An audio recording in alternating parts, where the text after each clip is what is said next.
সময় কত দ্রুত চলে যায় মা। তোমার সেই দুষ্ট ছেলেটা এখন কত বড় হয়ে গেছে, আর তুমিও পেরিয়েছো 50টি বসন্ত। কোনো দিন কি তোমাকে এক টুকরো সুখ দিতে পেরেছিলাম? কেবলই মনে পড়ে তোমার সঙ্গে বিনা কারণে রাগ করে কথা বলার মুহূর্তগুলোর কথা মা। মা, আমি ছোট, অবুঝ আমি তোমার কাছে। আমি তোমার সন্তান মা। তোমার কাছে ক্ষমা চাওয়ার মতো যোগ্যতাটুকু আমার নেই।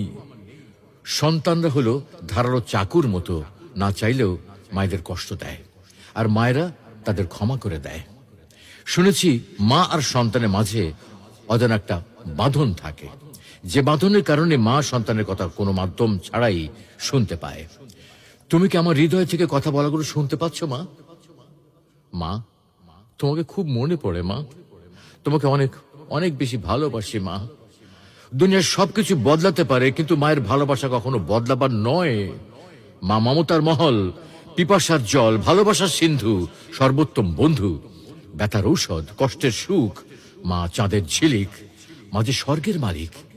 মৃত্যুর জন্য অনেক রাস্তা আছে, কিন্তু জন্ম নেওয়ার জন্য আছে শুধু মা। মা এমন একটা সম্পদ, যা হারিয়ে গেলে পৃথিবীর কোথাও আর খুঁজে পাওয়া যাবে না। ভালোবাসতে সবাই পারে, তবে মায়ের মতো কেউ ভালোবাসতে পারে না। আমার প্রথম স্পর্শ মা, প্রথম পাওয়া মা, প্রথম শব্দ মা, প্রথম দেখা মা। মা আমার জান্নাত, তুমি আমার জান্নাত মা।